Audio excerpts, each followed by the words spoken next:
सिल्लोड तालुक्यातील आधारवाडी येथे कायदेविषयक शिबिर संपन्न. छत्रपती संभाजीनगरच्या सिल्लोड तालुक्यातील आधारवाडी येथे तालुका विधी सेवा समिती व तालुका वकील संघ यांच्या संयुक्त विद्यमाने आधारवाडी तालुका सिल्लोड येथे कायदेविषयक शिबिराचे आयोजन करण्यात आले होते.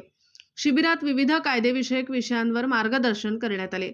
शिबिरात आंतरराष्ट्रीय न्याय दिन, पोक्सो कायदा, बेटी बचाव बेटी पढाओ, जागतिक लोकसंख्या दिवस या विषयावर सिल्लोड दिवाणी न्यायालय वरिष्ठ स्तरचे प्रमुख न्यायाधीश DS खेडेकर, सहदिवाणी न्यायाधीश KD अढायके, सहदिवाणी न्यायाधीश AB बिरादार यांच्यासह ॲडव्होकेट संतोष झालटे, ॲडव्होकेट संदीप ढाकरे, शिक्षण विस्तार अधिकारी फुसे यांनी कायदेविषयक सविस्तर असे मार्गदर्शन केले.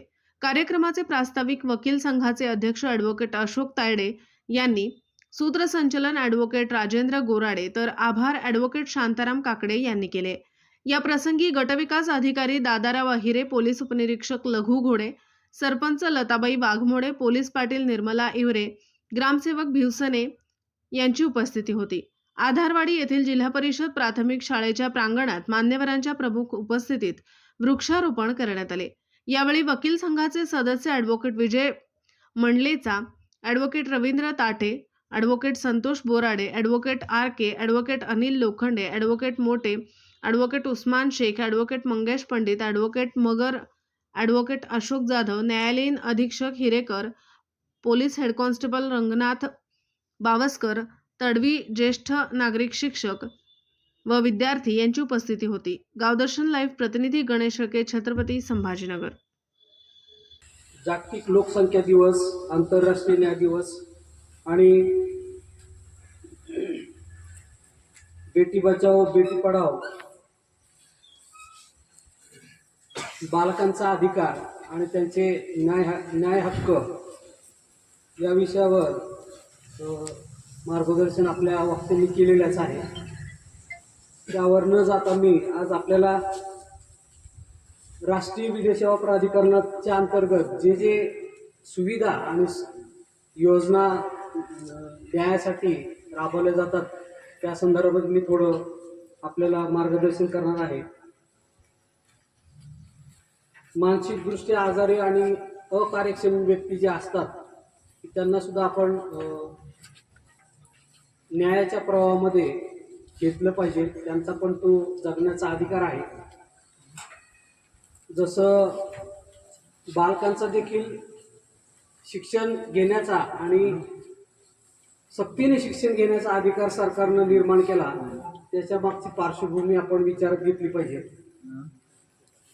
ज्यावेळेस आपण 2010 साली हा कायदा अंमलात आणला आहे, त्यावरून आपल्याला असं दिसून येतंय की समाजामध्ये अजून देखील शिक्षण कशासाठी घ्यायचं आहे आणि शिक्षणाची पार्श्वभूमी आपल्या जीवनामध्ये का आवश्यक आहे हे सांगण्याची वेळ आपल्याला 2010 मध्ये देखील येते. आपण देशाचं स्वातंत्र्य पूर्ण करून 75 वर्ष साजरं करतोय.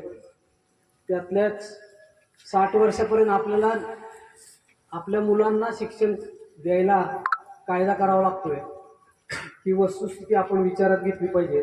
कारण आपण जाणीवपूर्वक आपल्या समाजातील जे दुर्लक्षित घटक आहेत, लहान मुलं आहेत आणि त्यांना जर शिक्षण दिलं नाही तर योगायोगानं आपल्या देशाची आणि आपल्या समाजाची प्रगती थांबते, असं माझं वैयक्तिक मत आहे.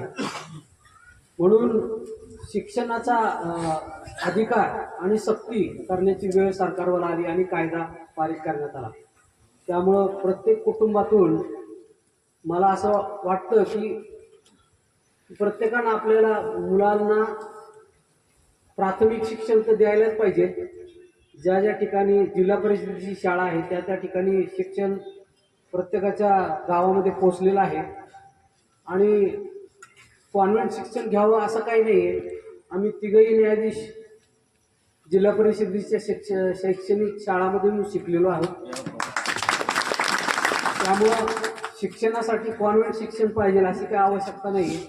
माणूस त्याची शिक्षण घेण्याची जेवढी तीव्र इच्छा असेल तेवढी तो चांगल्या पद्धतीने प्रगती करू शकतो.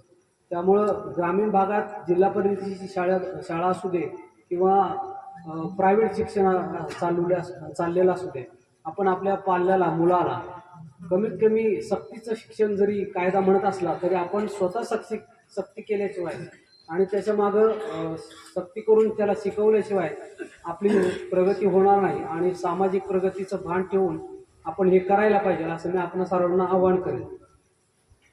राष्ट्रीय विधी सेवा प्राधिकरणाच्या संदर्भात काही योजना आपल्याकडं निर्माण केलेल्या आहेत. 2015 साली मानसिकदृष्ट्या आजारी आणि अकार्यक्षम व्यक्तींना त्यांच्या कायदेशीर हक्क आणि मूलभूत सुविधा मिळाल्या पाहिजेत. म्हणजे त्याला मेंटली इल आणि डिसेबल्ड पर्सन असं म्हणतात इंग्रजीमध्ये. विधी सेवा प्राधिकरणाच्या अधिनियम अनुषंगाने कलम 12 प्रमाणे 2010 साली ह्या योजना अशा अकार्यक्षम आणि मेंटली इल हेल्थ असणाऱ्या मुलांना राबवण्यास योजना उच्च न्यायालयाने तयार केली.